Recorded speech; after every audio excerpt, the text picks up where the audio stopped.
Hello, hello. Greetings. It is me, Victoria, your founder and host of The Lineage, a series where we talk with women in untraditional leadership and how they're pushing the spiritual narrative forward, the collective forward. And today we have Aanakah Demi, owner of Traces of Akoya and co-founder of this beautiful space we're in now currently called The Altar. Yes, that's me. Thank you for having me, Victoria. Of course. This feels really, really good. Good, I'm glad. Today we're sipping on Breeze. It's a lemon elderberry social tonic with a little THC and lion's mane mushrooms. Very nice, very mellow, very cute. Just put onto this today. With these conversations, the biggest thing that I really wanted to focus on is really how do you become you? Stepping into spirituality is always one of those things that a lot of us weren't raised with it in this kind of lens. And so I really just want to know, how did Aanakah come to be? How did you become a spiritual woman? Were you raised that way, or? I definitely feel like I was raised to be just connected to myself. I think I always had the opportunity to explore and to be close with nature, which is the foundation of all spirituality. So I wouldn't say I was like upbrought or taught these different spiritual codes, but I feel like I was always just close to them. And I've thought about it, just thinking about like my maternal lineage and how they show up and represent. They don't associate with like spirituality in that way, but they are deeply spiritual women and the way that they express and their passion and their purposes. So I just think it was through observation as well and connecting with that authentic being.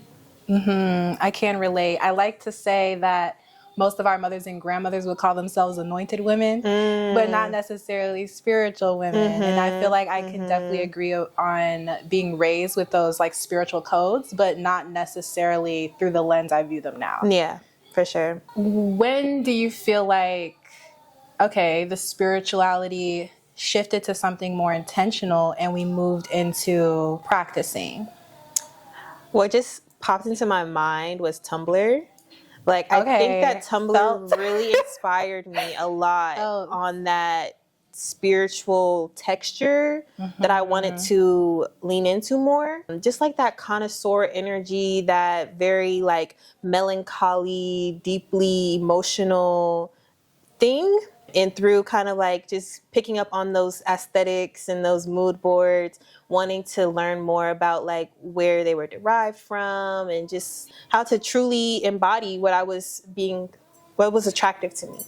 So I think it started there, and just kind of being, knowing that there was more, knowing that I had a natural inclination for expressing that part of myself. And yeah, I think that's where it stared. Were you a sharer on Tumblr or just an inspo? I was a little bit of reposter? both. Okay. Because I was a pure lurker. I was like, nobody catching me in the ED era posting shit. No, I love Tumblr for that. Like, I loved it because it felt like it wasn't for an audience. It was literally just for me. And that, like, all I had to do was just, I don't know, it was curation. I love curation. I can see that. Okay, so when it came to service, because this is something where I feel like we always, again, we usually come into it, we do these practices for ourselves, but like, where did the shift occur? Where you're like, actually, I think I want to serve the collective. Like, I think this is deeper than just me. That's a big question.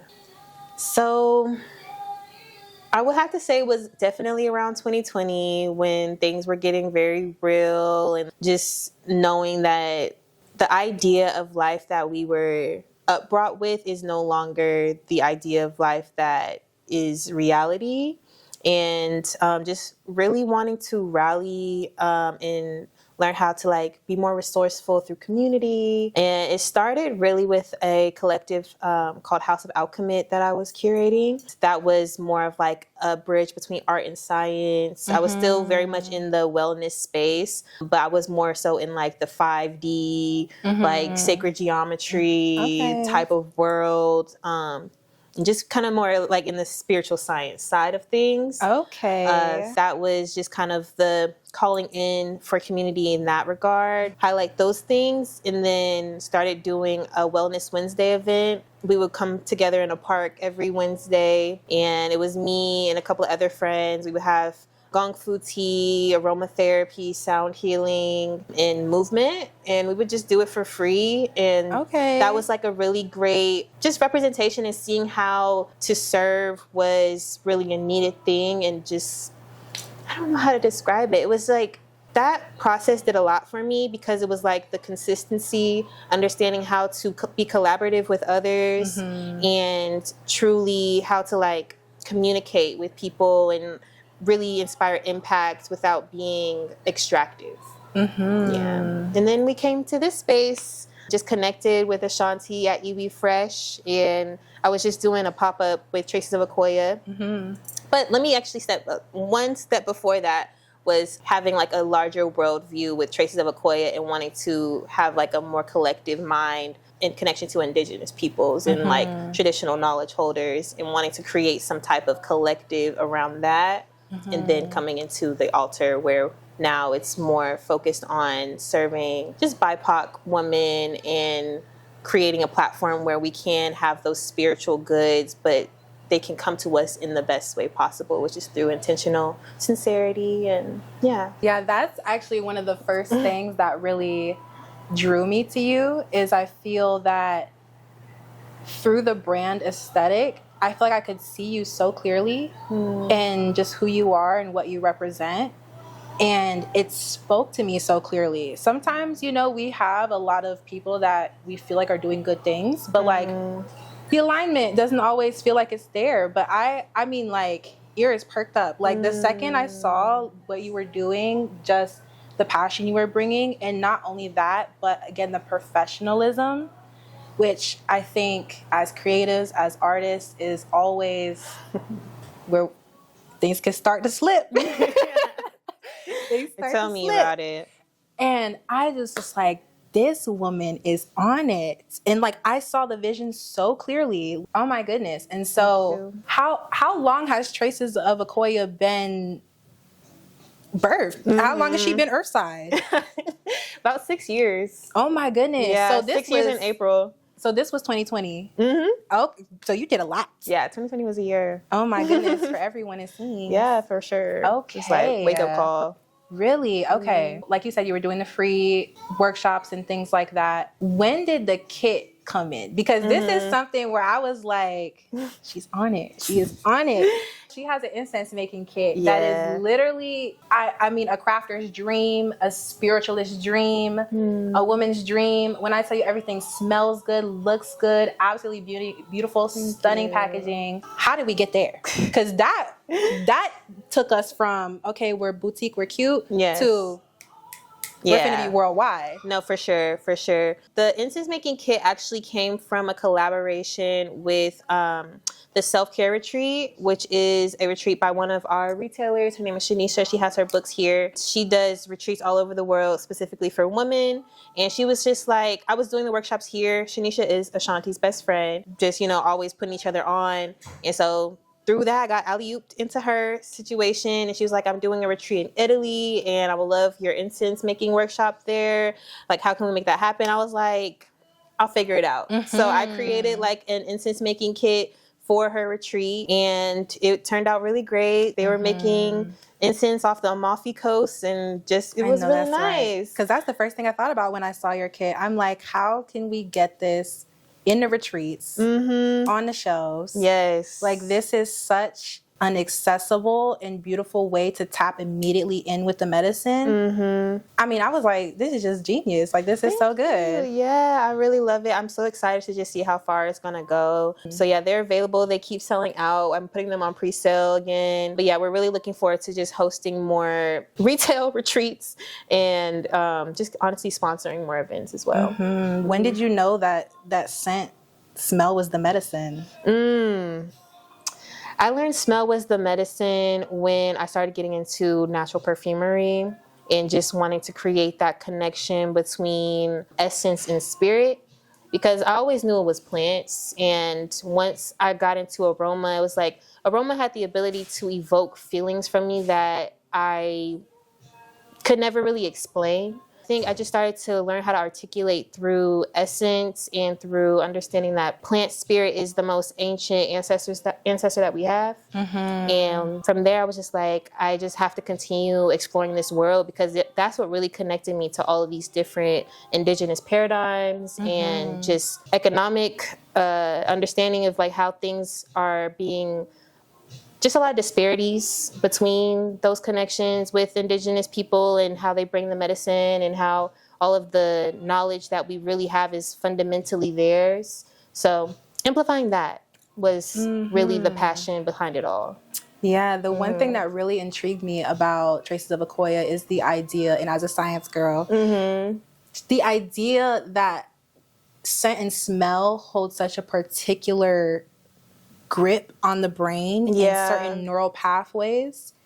And I just think it's so intentional to really interact with smell in this kind of way. Because again, the perfumes and I want to smell good, but when you want to sit with yourself, not necessarily for other people. I like the idea of scent being personal, scent being nostalgia. Yeah, like really tapping into a remembrance, whether it be actual or something that feels very long, long ago. Yeah. And I feel like you really, like you just captured all of that in your offerings and in your medicine. And so I would really like to hear just kind of your thoughts on like the science of it all, what place that holds for you. I'm so grateful that you're going in that direction with me, because that's really where the passion lies, in understanding the connection between ritual aromatics and how that is able to evoke feelings of nostalgia, of remembrance, of like fundamental interconnectedness. And I think that there's definitely a reason for that. On our most fundamental, all life forms are pretty much derived from bacteria. And the way that bacteria navigate the world is through scent. And scent really is just chemical reactions with our internal chemistry, with whatever is, you know, impacting us. That's how our brain works, through reactions, chemical reactions. So if you think about it, when we're connecting with these plants, we're connecting with our most fundamental way of like navigating this experience and finding our direction. So that's powerful. I feel, because you're an educated woman. Because it's something more, you know, I'm going to say more than an artist, because artists are everything. But I'm definitely an academic and a scholar and a researcher and a sorcerer and an alchemist. I know that's right. Okay, I hope y'all heard that. But for real. Okay, so the vision, the space we're in currently, the altar, this is where I first met you. This is, which honestly is like a beautiful story in and of itself, because we ended up in our relationship. You hit me up about a workshop that you wanted to film. And I mean, immediately stepping into the space, I was just like, I love everything about this. As we're sitting here now, like you guys, like this is becoming something, and it already was impactful and like beautiful and amazing. But I'm like, I'm stepping in here today and I'm just like, wow, like you guys are really carrying out the vision. I know that because the space was founded by Ashanti, correct? Yes. Okay, and so when did you kind of on board here and decide that this needed to be more collaborative and become what the altar is now? So Naire Waste Beads is the bridge, because Ashanti, she's been able to like cultivate this relationship with women purely off vibes. Like she does not do marketing. She's on Instagram, but like really the reason why people rally around her business so well is because she's like a genuine soul, and her work just speaks for itself. Like it's remarkable. When she brought me into the space, she was really focused on just offering her beads, but she brought me in as an educator. So I was teaching these workshops, and it was just like obvious that this space was designed to hold creativity. And so then she started hosting her workshops. And like, once we just saw kind of the rhythm of how people want to learn, people want to connect, then it was just like, okay, so we need to just make more experiences like this, make this more accessible, and really just continue to work with the energy that she has, which is just like bringing in this amazing sincerity and the kind of acumen that I have around packaging it and making sure that it can be received and retained. That's just kind of like where we're collaborating from. We decided to name it The Altar because, you know, we are the altars. Our bodies are the altars. Just honoring that connection with women and reminding us that, like, we deserve offerings and we have to steward ourselves sacredly. And I would like to know, because we know you have a group vision and a collective vision for this space, but what do you what do you personally see for yourself here and what you've been curating? For Traces of Akoya, which is like my passion and the thing that I am just, you know, foreseeing being my thing forever, I felt like the most grounded way for it to ascend was through genuine relationships. And I started learning about this marketing strategy called Trusted Advisor Marketing, which is to essentially connect with people that you trust and for it to be like basically referral based, because you don't need to have everyone aware of your things. And personally, I don't want that. I want it to feel very exclusive and like, you know, when you find it, like you've really found something to cherish. I thought to connect with other women that are doing seemingly the same thing to serve a specific demographic of women and men, but in a way that's very matriarchal, very in tune with wholeness and interconnectedness. So I'm like, you know, I just want to work with other businesses and amplify together, because if someone's looking for incense, they're probably looking for waist beads, they're probably looking for natural candles, they're probably looking for natural fibers and sacred adornment. So we all are really catering to the same collective of people. So we might as well create a thread that can uplift us at the same time. When they find me, they find you. Period. And that's something that I want to touch on, because I wish spiritual women sold more. There's this really like toxic stigma around the money aspect. I don't think people realize how much they are really looking for that. Like, I wish I could just go to one place and get all the stuff that I care about. Yeah. Like, and I know think that it's coming from the right channel, because it's like you can find the things you like all day long, but who really wants to buy their hape on Amazon? You know what I'm saying? Like, who really wants to touch on things that are supposed to be honored and passed down and like that become heirlooms through these generic spaces that are not, you know, just standardized on what we know to be the best way to receive these things. Yes, and that's the big thing that you touched on that I want to re-highlight, which is the trusted advisor, because that's a big part of the Red Women Society project, is the idea that we do not have enough vetted women in the space. And I think it becomes really easy to like hope everyone is good and hope everyone is, again, kumbaya, aligning and doing all of this, but the nitty gritty is that not everybody is great. And unfortunately, that is one of the things that I kept running into, especially here in Atlanta. I feel like, again, the landscape is always a little finicky. I feel like we go through a lot of seasons in Atlanta in the spiritual community.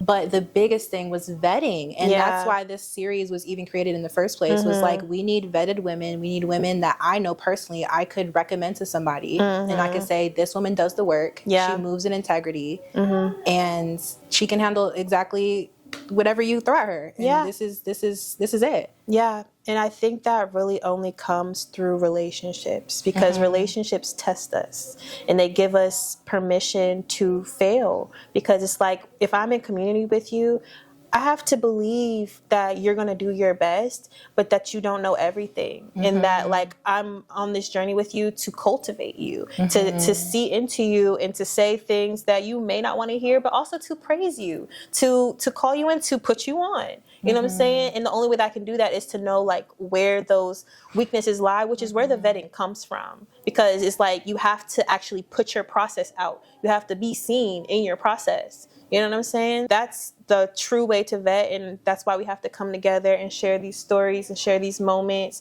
And you have to let me into your process, and I have to let you into mine. You came in, I'm trying to clean up, trying to put together. I'm trying to. The space was beautiful. I'm like, okay, like you see me right now, and I see you, and like we're still able. Yeah, girl, I'm breaking a sweat, sitting there. We're still able to come together and make something magical. And that's the vetting process to me, which is like, it's really just loving. And I see that. Let's talk about taking the leap on physical service, because I do feel like we're in a huge space right now of digital service and the ebooks and the e-courses and those forms of deliverables, which hold their place, but the in-person connection that happens and that you've curated, I would really love to touch more on that and just what you feel like that brings to your work specifically. So I'm gonna be real. The times that we're in are very concerning. And I think that for a while, I tried to run from the digital space and feel like, oh, this is so not me. I feel my energy being literally pulled from my body. This is so fake. But then I decided to just be more real in that space by showing my process. But to the point of physical space, I think right now is the most important time for us to be coming together physically because of that psychological warfare. And like a lot of people believe it's like, it's so much going on. Why would I need to go to an incense making workshop? Why would I need to go buy some waist beads? Why would I need to do my makeup today? Because your rest is your revolution. The more that you're able to connect with that slowness and like actually creating the distinction between, that's just not me. That's just not me. I don't play into those tropes, and I shop in places that are intentional, and I make sure that I create space to connect with real people. I come into physical space. I'm inconvenienced by it, but I still know that I'm being served, you know, and I'm serving others in the process. I think that's what it was. Just knowing that now more than ever, these spaces are actually needed because we're intentionally being pulled away from it through the things that we depend on most. What is your favorite way to interact with your sense? Because I feel like you have curated, not even curation, because I feel like this is just kind of how it comes out in you, but just this kind of natural reverence for your own experience. If you don't have the kit, she has her finishing powder named after her grandmother. Yes, and that to me feels so beautiful because like when we think of smells and things being nostalgic, who doesn't want to remember their grandmother? Like who doesn't want to remember those things? And so while I know that it's in your kit, that individuality, I want to know how you personally interact with your scents. Yeah. You're saying scents? Yeah, just your incense. Like, how do you, like, what does a day look like for you when you're like, I'm going to pull out Traces of Akoya? Oh, okay. I am big on the word essence. I think that everything has an essence that kind of can communicate to the moment. For me, like, I've been digging into these Ancient Mother Sacred Natural Incense, like, every day because there's so many different ones. And, like, depending on what my needs are in that moment, that's what I'm lighting. Like right now we have Palo Santo on, which is to like, you know, clear, but also to bring in that positive energy. So yeah, I just feel like, you know, the sacred release of this moment, I think that is pretty much how I interact with Traces of Akoya on a daily basis. But beyond that, there's so many different things. Like last night I was taking my bath with my bath salts. Right. Like, okay. So this is everything. Hot take, we need Aanakah's recommended smells for... Okay, what you lighting when your baby daddy break up with you? Hold on. No. First of all, we put Dragon's Blood on immediately. Okay, period. Because we are banishing. We are done. Okay. But I actually have like a whole list of like the properties of each that I'm gonna give you. Okay, so yeah, that you can like we need that. You know. But yeah, like I just really think it's personal though. It's really what you feel. We create our own relationships to these things, and it just becomes a part of our self-discovery journey. Just like whatever you need is going to communicate to that specific emotion within you, whatever it triggers. You know, when you smell frankincense, what do you think about? You know. But it's personal. Listen, I feel like I use frankincense and myrrh for everything. Like I'm a very boring girl when it comes to the incense. But I feel like that's because I got very wary of incense. Let's talk about it. Because the ethics that you have with your incense, again, we're not talking about artificial scents. We're not talking about we gonna spritz it down with some Rev Dior. Yeah. We're not talking about none of this. This is genuine herbs, powdered, hand rolled. Like, let's get into that because that is big. The ethics involved.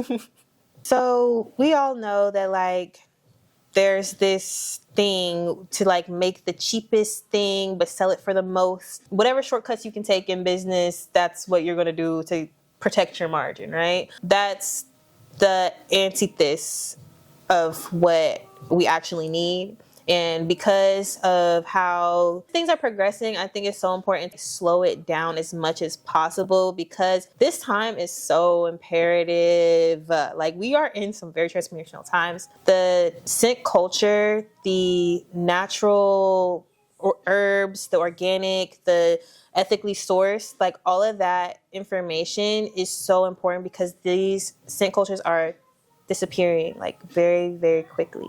I think it's important now more than ever to be radicalizing the way that we interact with our holistic goods. That's what's going to protect what makes our world great, which is diversity and these cultures that actually like steward that knowledge that keeps us grounded. So I don't even know if I'm answering your question right now, but that's where my mind went when we start talking about why purity, why clean aromas in particular, is because we need to protect our world, what makes our world great, which is the sunshine, the clean water, that little thing called the ozone layer. Yeah, you know what I'm saying? Like just our health, our genuine health. It's us, but it's our world, and it's you, and it's me, and it's those people around the bend. All the spiritual girls love incense. They do. But for some reason, it is so hard to find a high quality incense that is used with ethics that you agree with herbs that